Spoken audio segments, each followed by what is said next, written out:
Bom dia, gente. Hoje é terça-feira, 30 de junho de 2015. Eu, nos últimos tempos, tenho pensado muito, assim, eu tenho me sentido profundamente incomodada, intrigada, assim, mobilizada, né, por um tema que é esse aspecto pragmático da vida mesmo, mas uma mentalidade de precaução, de planejamento do futuro, de investimento e poupança que nunca me foi ensinado. Não me foi ensinado. É louco, né? Eu tenho pensado nisso. É claro que às vezes você tá lá devaneando, aí é interrompido por alguma coisa, e a coisa, mas assim, vai durante dias, né, aquilo te acompanhando. Então, o que eu quero dizer? Eu sei que a culpa é um sentimento completamente estéril, não leva a lugar nenhum, não adianta, você fica lá sofrendo à toa, porque não há como voltar atrás, não há como remediar, não há como fazer diferente, há como você transformar tudo desse instante para frente, né, do presente em diante. E eu pretendo fazer isso, mas gostaria de pensar com vocês, né, sobre algumas coisas. Por exemplo, estava vendo o brasileiro em geral, e a gente tem essa mania, eu estava vendo ontem no Face, eu vi um meme, achei muito engraçado. O brasileiro surpreende por essa mania de falar, se referir a si próprio em terceira pessoa. O brasileiro, tá, nós brasileiros não temos uma cultura, ou não cultivamos, né, essa tradição, esse hábito da poupança, do investimento, né, da preocupação com o futuro, não só com a própria velhice, mas com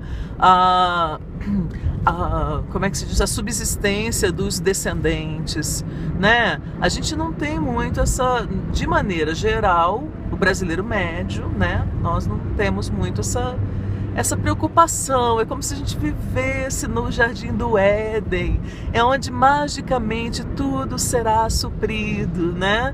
É isso. E eu até me pergunto se deve, né, essa inconsequência, essa coisa, ao fato de o nosso país, continente, né, realmente ter sido sempre e ainda ser muito abundante.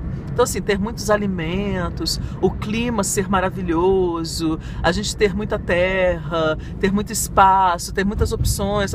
Se isso não fez de nós, né, pessoas irresponsáveis. Mas também me pergunto, agora, né, passado tanto tempo, 5 séculos de ocupação, nós estamos numa sociedade, em sociedades complexas, né, já não é mais aquela coisa que você, como é que extrativista, né, você tá ali no meio da floresta, vai lá e pega, né, não é isso. Mas, mesmo nesse novo contexto, né, em um mundo globalizado e tudo mais, por que o brasileiro ainda, nós brasileiros, ainda temos tanta dificuldade, né, de lidarmos com esse lado? Aí eu vou falar por mim, né? Eu, assim, na minha família ninguém ensinou não, tem que poupar, vamos investir em imóveis, ou nas empresas brasileiras, em ações das empresas brasileiras, ou em que quer que seja, vamos ser sócios do novo empreendimento, do que o fulano tá puxando. Não, nada disso, né? Sempre aquela coisa muito imediatista, pouco ambiciosa. Recebe um salário que dá para manter a sobrevivência, paga aluguel, paga isso, paga aquilo, paga a escola das crianças, paga comida, ok? Acabou? Tá, então tá tudo certo, né? Nunca houve essa preocupação com um excedente que fosse investido. Aí, na escola, e eu acho que a escola não é obrigada a ensinar tudo para as pessoas, mas, né, sendo esse segundo lugar, assim, central na vida das crianças e tal, também não se ensina, né? Só agora estão falando, vamos dar educação financeira, mas mesmo assim, eu acho que é uma coisa meio mal e porcamente dada, sabe? Não é sério. E E aí eu fico imaginando, assim, por exemplo, países que eu conheço pouquíssimo, de ter lido, né, sobre um pouco. A China. Mas na China não existe aposentadoria. Na China eles vão ter que cuidar dos pais velhos, idosos, quando os pais ficarem, né, assim, inválidos, ficarem vulneráveis. Por isso que os chineses querem filhos homens, porque tem uma série de implicações, todo um contexto que justifica. Ok, tudo bem, gente. Pode ter 1,5 milhão de explicações para isso. Mas o que resultou é numa cultura da poupança, né? Assim, é claro, não, mas a China, as pessoas são escravizadas.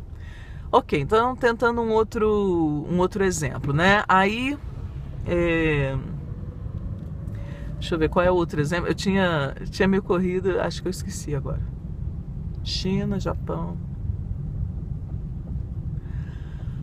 Enfim, aí você tem, então, aqui no Brasil não, é essa outra tradição, esse outro costume, um pouco leviano, né? Deus vai suprir, não é quase isso, assim, a natureza, ou sei lá o que, alguma coisa vai acontecer, né? E é claro que as famílias com posses, elas se preocupam com isso. Há uma atenção muito maior, né, nesse aspecto, quanto a esse aspecto, mas a classe média, média baixa e baixa brasileira e por aí, tá nem aí, né? A vida é um grande carnaval, uma grande festa, vamos, né, celebrar e seja o que Deus quiser, né? O amanhã seja o que Deus quiser. Por que eu comecei a falar, né, desse assunto, mencionando a culpa? Eu, por um lado, me sinto muito culpada por não ter pensado sobre essas coisas antes, né? Claro, não me foi apresentado esse tema, nunca me vi diante desse desafio, nunca... Era isso, eu vivia o pensamento mágico também, né? Um dia, porque no futuro... não sei, no futuro eu vejo, né? Aquelas coisas, não tinha nenhuma cultura do planejamento. Aí, agora, depois dos 40, cheguei a uma situação em que eu cansei de ter uma situação, essa vivência, né, que eu chamo hipossuficiente, né, porque não pode, aí especialmente mulheres, né, não dá para ser essa coisa, eu recebo, eu pago aluguel, pago água, pago o colégio do meu filho, pago isso, ok, acabou o dinheiro, mas eu cumpri com a minha... Não pode ser assim. A gente, mais do que ninguém, né, nós temos que compreender que temos que investir, né? Então uma parcela aí de todos os rendimentos tem que ser investida, a gente tem que começar a entender de finanças, entender essas aplicações de banco, entender a economia para onde ela está apontando, que ela tá... E eu falo para mim também, tá? Compreender essas coisas, saber onde colocar o nosso dinheiro e depois comprar, investir em imóvel, ok, então investir em imóveis, quaisquer possibilidades que te dê uma renda, além da aposentadoria, porque a aposentadoria no Brasil a gente sabe, né, existe, mas não é... A não ser, né, esses privilégios, para variar, né, da aposentadoria especial de político, aí a aposentadoria do professor universitário que se acumula com a do político, que se acumula com não sei o quê, com um monte de benefícios que nós sustentamos para a família desse político. Nossa, ou seja, de convênio médico a não sei o quê, a automóvel. Olha, gente, eu sei que é uma barbaridade, né? Então, ou tem essa... e as pensões, né, para as filhas solteiras de funcionários públicos ou militares, né?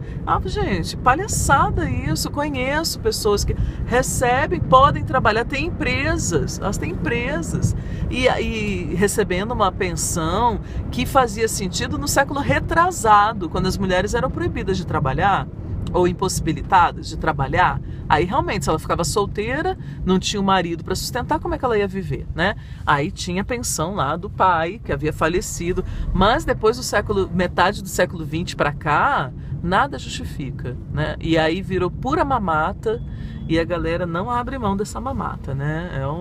Eticamente impressionante, né? Daí aquela atriz linda que se mantém uma deusa, que recebe mais de 10 mil reais por mês, pensão do papai, desembargador, né, falecido, sendo que não precisa disso, né, gente? Mas não abre mão. Pergunta se abre mão. Não abre mão. Então, assim, nós meras mortais, né? Eu falo principalmente das mulheres porque, à medida que o tempo passa, o Brasil já é injusto com as mulheres, já paga menos para as mulheres.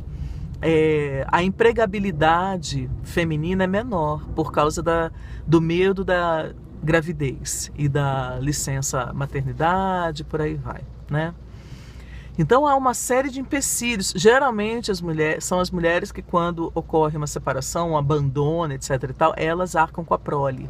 Então elas têm que sustentar os filhos, elas que têm que se virar, elas que se responsabilizam pela família.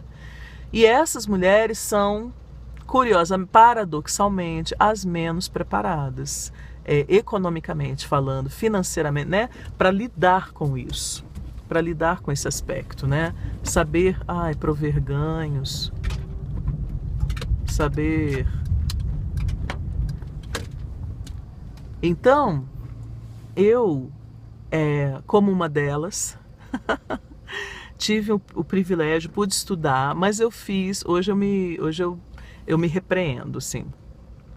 Eu ouvi muito da minha família, né? Faça um curso que dê dinheiro. Faça direito, faça engenharia, faça medicina e tal. E o pior de tudo, gente, eu me sinto culpada porque eu tinha condições. Eu podia ter feito, se eu quisesse. Era inteligente, aprendia rapidamente qualquer coisa. Era muito hábil, né, nessa parte escolar e tudo.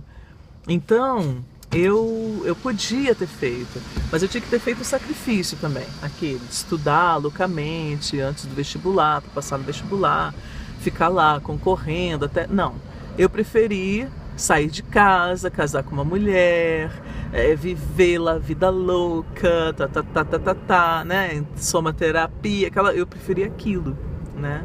Preferi viver intensamente, aquelas coisas todas. Aí sonhava fazer música. A música sempre foi minha vocação, sempre, desde criança. Mas me perdi, não fiz. Aí quando eu finalmente, né, volto para Brasília, o que eu vou fazer e tal? Entro em artes, gente. Artes.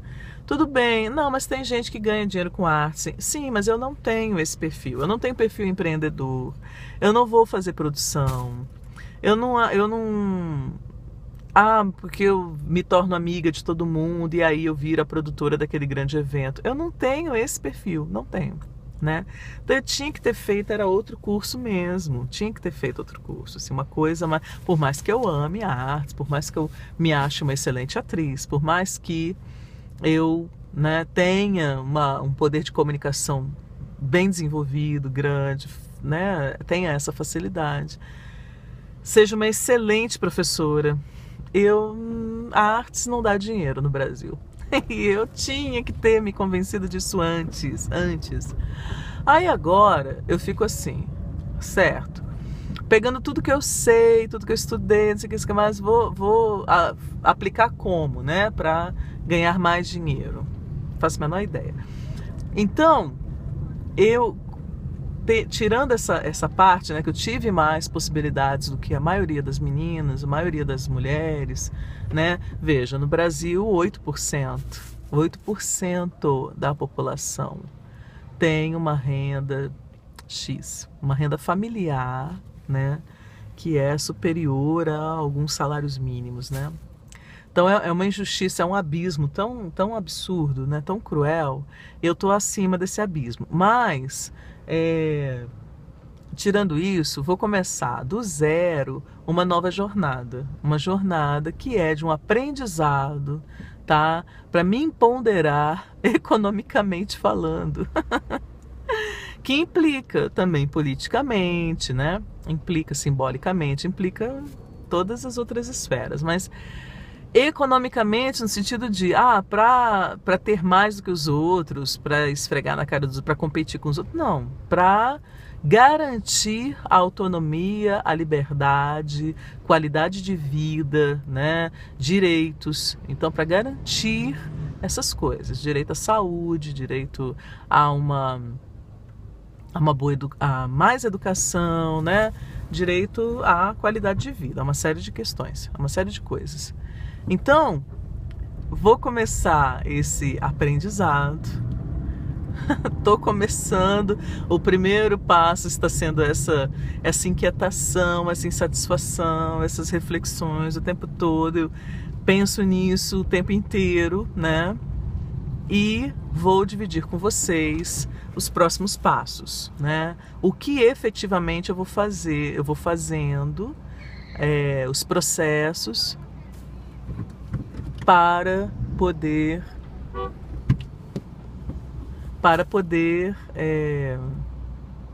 transformar, né? Como se diz? Para poder reverter essa dificuldade. Eu espero contribuir, né, gente? Espero que seja construtivo para todas nós. Então, ótimo dia, ótima terça-feira, beijo grande, 30 de junho, amanhã já é julho. Então, vamos lá, enfrentar esse inverno. Até mais.